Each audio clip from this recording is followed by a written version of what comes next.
हम द्वैरी नीति अपनाते हैं। सुबह उनकी पूजा करते हैं और शाम को जलाते हैं। तो बहुजनों के सभी लोगों को समझना चाहिए, जलाते ही हैं तो हम उनकी पूजा क्यों करते हैं, और अगर पूजा करते हैं तो क्यों जलाते हैं। इस रूढ़िवादी परंपरा को हमें जल्द से जल्द त्याग देना चाहिए। पारंपरिक रूप से किसी महिला को जलाते रहना, ये कहीं ना कहीं महिलाओं को भी सोचना चाहिए कि हमें हर बार हर साल एक महिला को नहीं जलाना चाहिए। ये जो घटना दिखाई गई है या जो कहानी बताई गई है, ये कहानी एक्चुअल में है ही नहीं। समता न्यूज को सब्सक्राइब करने के लिए दबाएं लाल रंग का बटन और घंटे वाली बटन को ऑल नोटिफिकेशन पर क्लिक करें। चैनल को जिंदा रखने के लिए नीले रंग का ज्वाइन बटन दबाकर चैनल को आर्थिक सहयोग करें। और इस सही मायने में अगर देखा जाए तो हम किसी बेटी को जला करके क्या हम खुशियां मना सकते हैं? नहीं मना सकते। तो मेरे साथ में आज यहाँ मौजूद हैं भारतीय बौद्ध महासभा के कार्यकर्ता जो मौजूद हैं, जेपी भारती जी आज हमारे साथ में हैं और उनसे जानकारी करते हैं कि जिस तरह से लोग होली मनाते हैं और होली आखिर में मनाई जानी चाहिए या नहीं मनाई जानी चाहिए, इसको लेकर के क्या कहना है सर? सबसे पहले तो आपका स्वागत है सर मेरे। बहुत बहुत धन्यवाद कि आपने ऐसी ज्वलंत समस्या पर मुझे बोलने का मौका दिया। मेरा मानना यह है कि किसी महिलाओं को पीढ़ी दर पीढ़ी इस तरह से नहीं जलाना चाहिए। हम द्वैरी नीति अपनाते हैं। सुबह उनकी पूजा करते हैं और शाम को जलाते हैं। अगर जलाते ही हैं तो हम उनकी पूजा क्यों करते हैं, और अगर पूजा करते हैं तो क्यों जलाते हैं। मेरा मानना यह है कि ये जो प्रक्रिया है मेरे विचार से ठीक नहीं है, और बाबा साहब ने भी कहा था किसी महिला को इस तरीके से सामूहिक जगह पर न जलाया जाए। दूसरी बात यह है कि इस रूढ़िवादी परंपरा को हमें जल्द से जल्द त्याग देना चाहिए।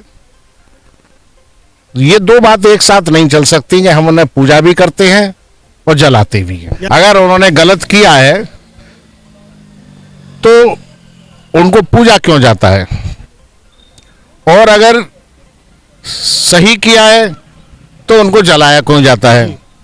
तो मेरा मानना यह है कि इस परंपरा को खत्म कर देना चाहिए, और ये जो परंपरा है ये कहीं ना कहीं रूढ़वादिता को एक प्रजद वो जो है पीढ़ी दर पीढ़ी चलाने की परंपरा को जो है और अग्रसर करती है। तो मेरा तो यह है कि जैसा बाबा साहब ने कहा कि ये जो परंपराएं हैं जो आपकी समझ में नहीं आती हैं या इसमें किसी महिला का अपमान होता है, वो नहीं मनाना चाहिए। यह रूढ़िवादी परंपरा है, वर्षों से चली आ रही है। जिस तरह से श्रवण कुमार की एक कहानी याद आती है कि श्रवण कुमार के जो अंधे माता पिता थे और उसी परंपरा को लोग ढूंढने में लगे हुए थे। तो आज तो हमारी सभी दोनों आंखें यानी कि खुली हुई हैं, हम पढ़े लिखे भी हैं, शिक्षित भी हैं। इसको जो रूढ़िवादी परंपरा को जानना होगा कि ये कहाँ से शुरुआत हुई और इसे हमें ढूंढना है या नहीं ढूंढना है। मेरे साथ में यहाँ मौजूद हैं उमेश पाल जी, मौजूद हैं, अध्यापक हैं। और धन्यवाद आपको संपादक महोदय और समता न्यूज को मेरा बहुत बहुत धन्यवाद कि आपने मुझे मौका दिया हम बोलने का। जैसा कि आज देश भर होली जलाई जाती है सर, इसको लेकर क्या कहना है? क्या ये रूढ़िवादी परंपरा वर्षों से चली आ रही है? क्या करना चाहिए कि ये रूढ़िवादी परंपरा कैसे समाप्त होगी? देखिए, हम अगर इसको बाबा साहब के परिप्रेक्ष्य में लें तो बाबा साहब ने हमको धम्म दे दिया। 14 अक्टूबर 1956 को बाबा साहब ने धम्म दे दिया, और जब हम लोग को धम्म दे दिया तो हम बौद्ध हो गए, और जब हम बौद्ध हो गए तो फिर हमें इन परंपराओं से कोई मतलब रहना नहीं चाहिए। क्योंकि हमारे काफ़ी समाज के लोग इसे फंसे हुए हैं, तो उनके लिए मुझे ये कहना है कि पारंपरिक रूप से किसी महिला को जलाते रहना, ये कहीं ना कहीं महिलाओं को भी सोचना चाहिए कि हमें हर बार हर साल एक महिला को नहीं जलाना चाहिए। और दूसरा ये है कि अगर मैं इसी दिन की बात करूं तो बौद्धों के परिप्रेक्ष्य में ये फाल्गुनी पूर्णिमा कहलाती है। जी हाँ। फाल्गुनी पूर्णिमा में बौद्धों के कई ऐसे कार्यक्रम हुए जिन्हें हम मना लेना चाहिए। जैसे कि 823 में फाल्गुनी पूर्णिमा के जो दिन है वो धम्मपद का चीनी भाषा में अनुवाद हुआ था। फाल्गुनी पूर्णिमा को ही तथागत बुद्ध अपने 20,000 भिक्षुओं के साथ पहली बार कपिलवस्तु में पधारे। तथागत ने महिलाओं का संघ में प्रवेश भाद्र पूर्णिमा के दिन किया था और उसी के तहत जो महाप्रजापति गौतमी थी जिन्होंने तथागत का पालन पोषण किया, उनका जो संघ में प्रवेश कराया था वो फाल्गुनी पूर्णिमा के दिन ही कराया था। फाल्गुनी पूर्णिमा के दिन ही तथागत बुद्ध जब सिद्धार्थ गौतम थे, उनके भाई थे नंद, उन नंद का जो प्रवज्ञा हुई थी वो संघ में जब उनका प्रवेश कराया तो वो भी फाल्गुनी पूर्णिमा के दिन कराया था। तो फाल्गुनी पूर्णिमा हमारे लिए विशेष तौर पर महत्वपूर्ण है। अब इस महत्व को दबाने के लिए इतिहास को किस तरह बदला गया, किस तरह तोड़ा गया, किस तरह मरोड़ा गया, ये आप सबके सामने है। अगर मैं बात करूं ज्योतिबा फूले के परिप्रेक्ष्य में, तो ज्योतिबा फूले की एक पुस्तक है गुलामगिरी। उस गुलामगिरी में भी इस जो है त्योहार का जिक्र किया गया है और उसमें स्पष्ट रूप से उन्होंने कहा है कि ये जो घटना दिखाई गई है या जो कहानी बताई गई है, ये कहानी एक्चुअल में है ही नहीं। उन्होंने हिरण्यकश्यप को भी स्वीकारा है कि हिरण्यकश्यप इस देश के बहुत ही महाप्रतापी राजा रहे हैं, बहुत ही न्यायप्रिय राजा रहे हैं, लेकिन उनको आज के परिप्रेक्ष्य में एक विलेन बना के घोषित कर देना, ये कहीं ना कहीं बहुजनों के लिए बहुत ही दुखदायी है। तो बहुजनों के सभी लोगों को समझना चाहिए।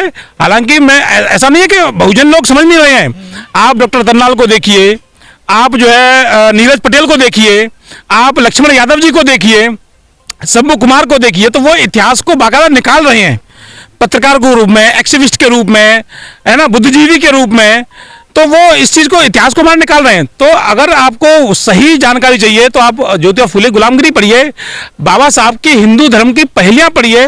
तो बाबा साहब का स्पष्ट है कि हमें इन चीजों से विरत रहना है, हमें इन चीजों में फंसना नहीं है, इनकी झगड़ों में फंसना नहीं है हमको। तो कई लोग ये देखा भी जाता है कि हैप्पी होली करके एक शुभकामना देते, तो जब होलिका तो मैंने आपसे कहा कि जब बौद्धों की बात कर रहे हैं हम लोग, अगर हम बौद्ध हैं हाँ। तो फिर हमें होली से कोई मतलब रहना नहीं चाहिए, हमें फाल्गुनी पूर्णिमा तथागत बुद्ध के अनुसार माननी चाहिए।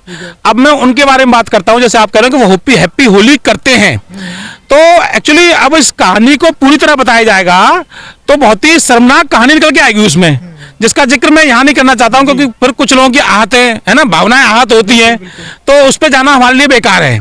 अब हिरण्यकश्यप उस समय चले गए, होलिका जल गई, हिरण्यकश्यप उस समय जो राजा थे उनको मार दिया गया। इसके बाद इतिहास, क्योंकि देखो अगर मैं बात करूं तो हिरण्यकश्यप के जो पुत्र थे वो थे प्रहलाद, प्रहलाद के पुत्र थे विरोचन, और विरोचन के पुत्र थे बलि, राजा बलि, जिनके लिए वो 52 अवतार लेके और बलि को जो है 3 पग भूमि वाली कहानी उत्पन्न की गई है। तो ये चेन बनी है, बहुजन राजाओं को दबाने की एक चेन बनी है। तो खैर मैं इसे ज्यादा लंबी बहस में न पड़ के सीमित करूंगा कि बौद्धों के लिए सबसे महत्वपूर्ण ये है कि फाल्गुनी पूर्णिमा वाकई महत्वपूर्ण है। आप इसको तथागत बुद्ध के इतिहास को पढ़िए अगर आप वाकई बौद्ध को मानते हैं तो, और जो नहीं मानते वो उनके लिए फिर हम कुछ कहेंगे नहीं, ठीक है ना। तो आपने मुझे मौका दिया, इसके लिए बहुत बहुत साधुवाद। समता न्यूज ऐसे ही अपना जो है सच्चाई को दिखाती रहे। इस खबर को देखने के बाद क्या है आपकी राय, नीचे दिए गए कमेंट बॉक्स में दीजिए अपनी राय। ऐसी तमाम बड़ी खबरों को देखने के लिए जुड़े रहिए हमारे साथ। खबर अच्छी लगे तो लाइक कीजिए और शेयर कीजिए, और हाँ, चैनल को सब्सक्राइब कर घंटे वाली बटन को दबाना ना भूलिए। फिर आते हैं आपके बीच कुछ खास खबरों के साथ, तब तक के लिए नमस्कार, जय भीम।